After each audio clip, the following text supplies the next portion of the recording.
Ya, selamat Iya, datang banyak. iya Ini Pak. sebelumnya ada keperluan apa ini kok? Ini Sini. ini dengan Pak Agus Oh Permadi iya ya, iya iya Bagus iya ya. iya Ya, gitu. dengan guru BK kan, Iya iya. kan. Iya Pak, saya di sini tuh mau kayak apa ya, mencoba untuk melakukan proses konseling gitu. Oh iya iya. Ini Ini bisa kan ya? oh iya iya bisa kok. Sebelumnya ini kok banyak bisa tahu gitu, konseling gitu Iya. bagaimana? Ya, saya tahu dari teman-teman sih Pak, Ah, kayak teman-teman pernah melakukan proses konseling juga. iya Kan, iya. katanya teman-teman kalau yang melakukan proses konseling itu hanya orang-orang yang bermasalah aja. Oh iya iya iya. Orang Iya maksudnya anak-anak yang nakal gitu loh iya Pak. iya. Iya. Tapi saya cuma kadang loh, emang iya kan? Gitu. Makanya saya mengkonfirmasi sendiri gitu loh Pak. Iya Saya iya. melakukan proses konseling, tapi saya kan ya bukan kayak punya permasalahan yang gitu loh Ya, Pak. baik baik baik. Ya, jadi ini saya luruskan lagi Iya. ya untuk yang mbaknya baru katakan tadi. Iya. Sebenarnya ini ada kesalahpahaman di antara hal-hal tersebut, dimana kalau yang masuk konseling itu nggak selalu mereka yang bermasalah, namun mereka yang nggak bermasalah atau yang intinya sih yang ingin mencari apa ya kebenaran di dalam apa ya, keributan pikiran itu bisa saya bantu gitu. Jadi nggak selalu anak nakal datang ke sini habis itu dapat pencerahan, enggak seperti itu. Katanya juga bisa menyelesaikan masalah gitu kan Pak. Ya itu bisa. Nah, menyelesaikan masalahnya itu dari Bapak atau dari saya sendiri ya Pak? Ya. Kayak mungkin Bapak yang ngasih solusi gitu ya Pak ya kayaknya ya. Kalau dari penyelesaian masalahnya itu lebih kepada saya mengembalikan ke mbaknya lagi. Oh, Begitu. Iya. Saya- Iya. Saya hanya memfasilitasi mbaknya aja begitu ya kan. Oke. Jadi sehingga saya fasilitasi mbaknya hingga mbaknya itu apa ya punya pandangan baru gitu loh terhadap masalahnya mbaknya gitu. Oh gitu. Oke. Iya Pak, paham Pak. Jadi, Oke. ini saya jelaskan dulu ya. Sesi konseling ini tuh apa ya? Simpelannya itu saya punya persyaratannya gitu. Oh, oke. Nah, 3 persyaratannya itu Ada peraturannya ya ada Pak? peraturannya. Oh. Saya buat semudah mungkin gitu biar Oke. bisa pahami. Iya, iya. Persyaratan itu mudah. Pertama, sesi konseling ini itu hanya boleh diketahui mbaknya dengan saya aja. Oke. Nah, itu masuk kepada asas kerahasiaan. Itu yang selalu saya amban selama ini ya. Jadi saya nggak akan mengizinkan orang lain itu tahu gitu, tahu permasalahan ini. Oke. Lalu yang kedua itu mbaknya kesini karena banyak butuh, maksudnya mbaknya kesini bukan karena paksaan ya. Oh, enggak. Mbaknya kesini pasti atas kehendaknya sendiri. Ya, Nah itu kesukarelaan mbaknya datang kesini tanpa ada paksaan. Oh iya. Lalu yang ketiga keterbukaan ini itu sangat penting. Keterbukaan maksudnya ini tuh di sini akan berkaitan apa? Keterbukaan ini berkaitan dengan kerahasiaan yang pertama tadi. Oh. Jadi mbaknya itu bisa apa ya? Bisa menceritakan masalahnya itu nggak usah takut rahasianya akan bocor atau bagaimana. Saya sangat apa ya? Saya sangat menjunjung tinggi kerahasiaan. Oke. Tuh. Berarti ini masalah saya nggak akan bocor di Nggak. di luar gitu Ya, Pak, ya. Oke. Ya, siap. Lalu untuk waktunya ya kan? Waktunya di sini sekiranya mungkin 30 sampai 45 menit saja ya. Mungkin dari mbaknya sendiri juga ada acara atau ada kegiatan lain. Iya. Lalu dari saya sendiri juga, mungkin juga ada kegiatan lain gitu. Iya. Oke Pak. Nah, sebelumnya ini yang belum tanya saya. Oh iya. Mbaknya ini dari apa? Sekolah mana, kelas apa gitu? Oh iya. Nah, nama saya dulu Pak ya. Iya. Belum perkenalan Pak. Nama saya Rosi. Mbak Rosi. Saya dari kelas 11 IPS 3 Pak. Ya. Jadi ya gitu.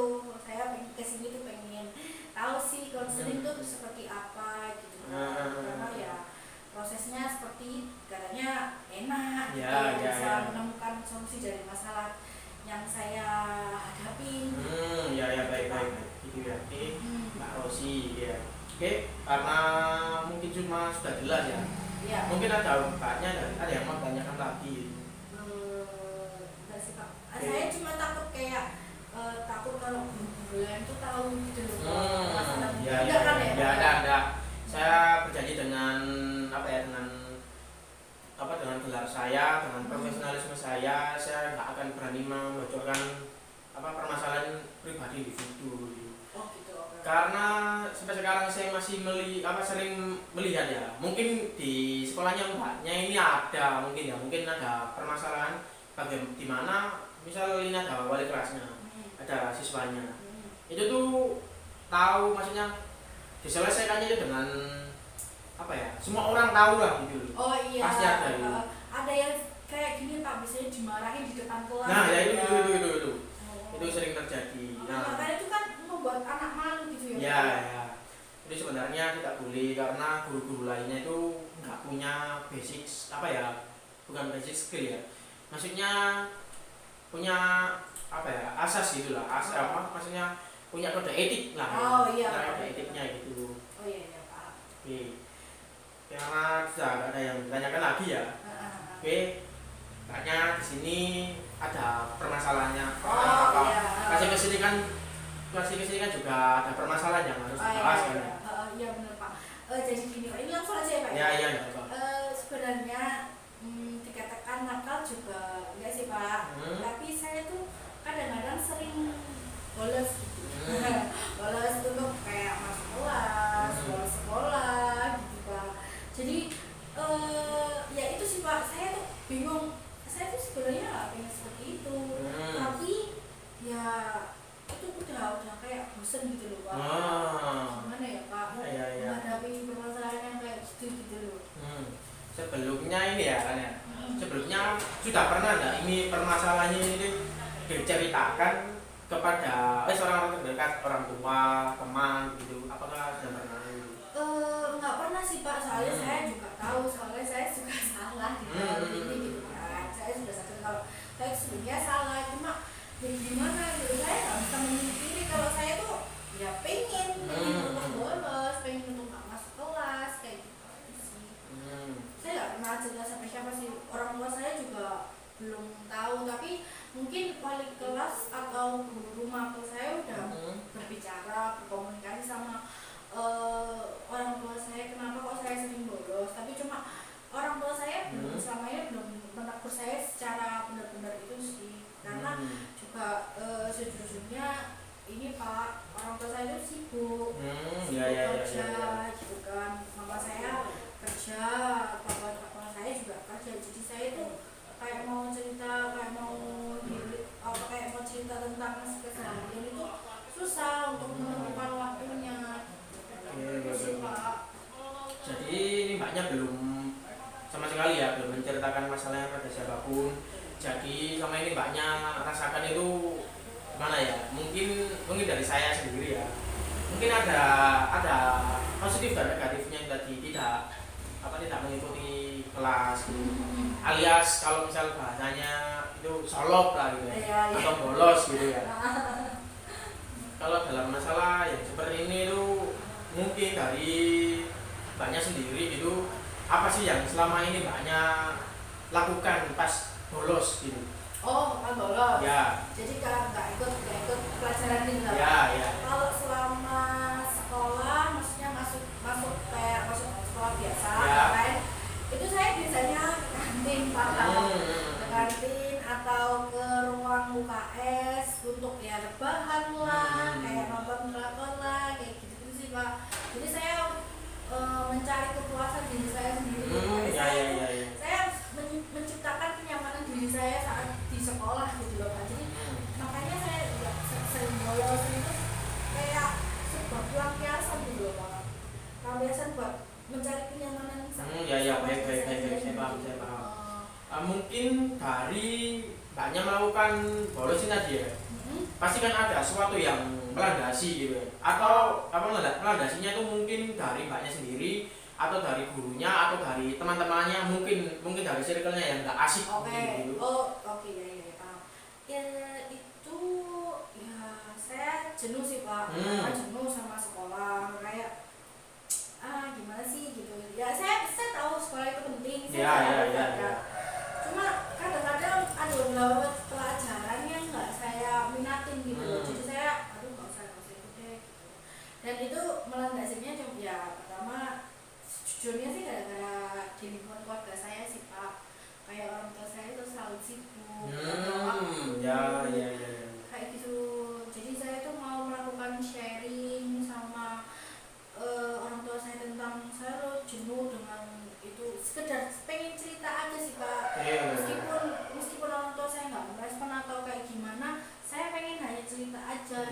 apa kayak meringankan kejenuhan saya terhadap ya sekolah, ya ada PR tentang mata pelajaran yang nggak saya minati, kayak gitu-gitu aja sih Pak sebenarnya. Makanya saya melampiaskan untuk nonton drakor, tiktokan, kayak gitu sih Pak. Makanya ya itu sih yang melandasinya, kayak menurut saya seperti itu sih yang saya rasakan. Jadi itu positifnya dari Mbaknya ya, itu maksudnya itu yang Mbaknya rasakan ya. Oke. Lalu apakah Mbaknya ini ya kan, pasti setiap manusia, setiap individu, setiap orang itu pasti kan akan merasakan perubahan gitu kan ya. Maksudnya mendorong dirinya itu untuk, maksudnya untuk begini, simpelannya ya. Apakah aku sering bolos kelas, bolos sekolah, nonton drakor, kantin, apakah aku harus begini terus selamanya? Apakah Mbaknya punya pandangan yang seperti itu? Ya pasti punya Pak. Punya, saya punya kayak sampai kapan saya harus kayak gini? Sampai kapan saya harus bolos, sedangkan orang tua saya itu berharap dengan saya gitu kan. Berharap saya itu bisa pinter, kayak mengikuti pelajaran sekolah dengan baik gitu. Saya tahu itu Pak, cuma itu tadi kayak itu tuh sebuah penyakit yang nggak bisa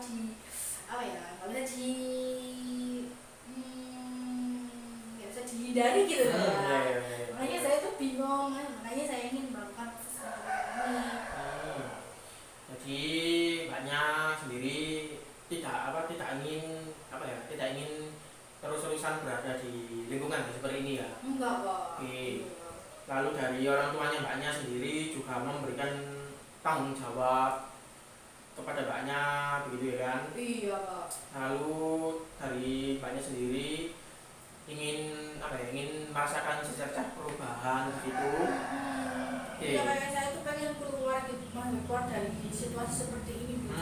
Saya juga pengen sharing ke orang tua saya pengen nggak bolos lagi, saya pengen ya kecanduan saya terhadap kayak drakor atau TikTok, Instagraman, kayak sosial media gitu berkurang gitu. Apalagi saya habis ini kan juga kelas 3, juga perlu untuk penjurusan untuk kedepannya seperti apa, mau kuliah, mau kerja untuk pemilihan karir kayak gitu-gitu sih Pak. Makanya saya tuh susah gitu, kayak gimana ya caranya untuk meredam kayak ya gitu. Dari yang sudah dijelaskan Mbaknya tadi ini ya saya menangkap beberapa kesimpulan lah.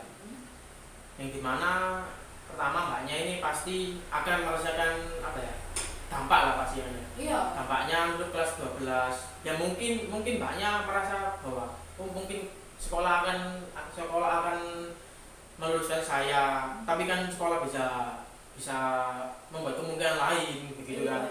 Itu sendiri kan juga akan merugikan Mbaknya, di mana orang tua Mbaknya ini sudah mengharap besar kepada Mbaknya gitu di sini.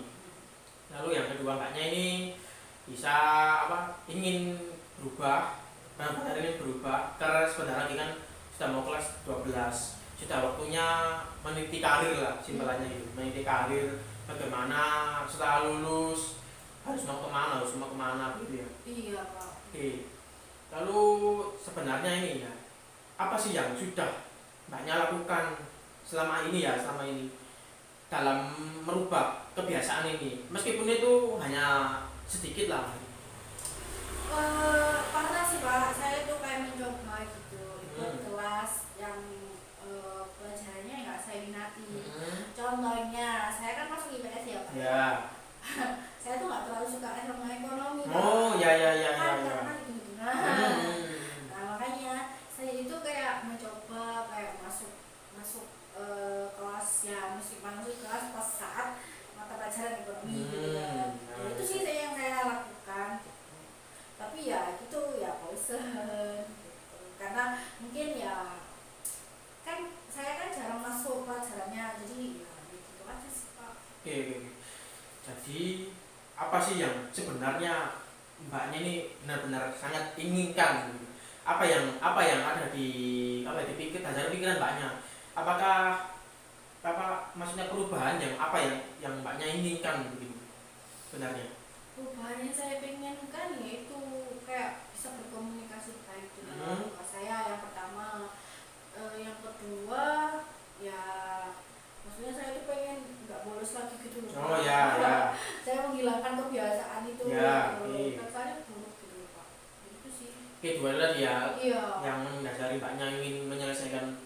permasalahan ini. Mm-mm. Kalau misal bisa atau langsung bisa diterapkan, itu langsung banyak jadikan apa ya, maksudnya membuat perubahannya itu perlahan aja, nggak masalah. Perubahannya itu kan nggak bisa langsung set gitu langsung jadi. Pasti kan ada yang namanya Proses. ya proses itu tadi. Oke, udah ditetapkan ya tujuan mbaknya itu dua tadi ya. Iya. Oke, mulai hari ini atau setelah konseling itu mbaknya mencoba gitu ya, mencoba melaksanakan apa yang mbaknya inginkan. Yang pertama ya tentunya mbaknya harus belajar kan ya, belajar lalu mencoba ya maksudnya saya juga menyadari bahwa siswa-siswa itu juga apa sulit lah membaca buku begitu. Iya. Mungkin kalau dia lewat smartphone-nya mbaknya bisa mencari literasi atau apa ya, maksudnya media lain yang menunjang mbaknya ini menyukai pelajaran yang mbaknya suka. Saya yakin pasti banyak sekali media-media yang sudah dibuatkan di YouTube, apalagi banyak sekali. Lalu mbaknya ini yang ketiga harus ini tadi ya, merubah tingkah laku, merubah kebiasaan. Merubah kebiasaannya ini ke arah positif yang sudah mbaknya tetapkan tadi ya, yang sudah tadi mbaknya bilang. Lalu yang terakhir mbaknya konsisten, itu kuncinya.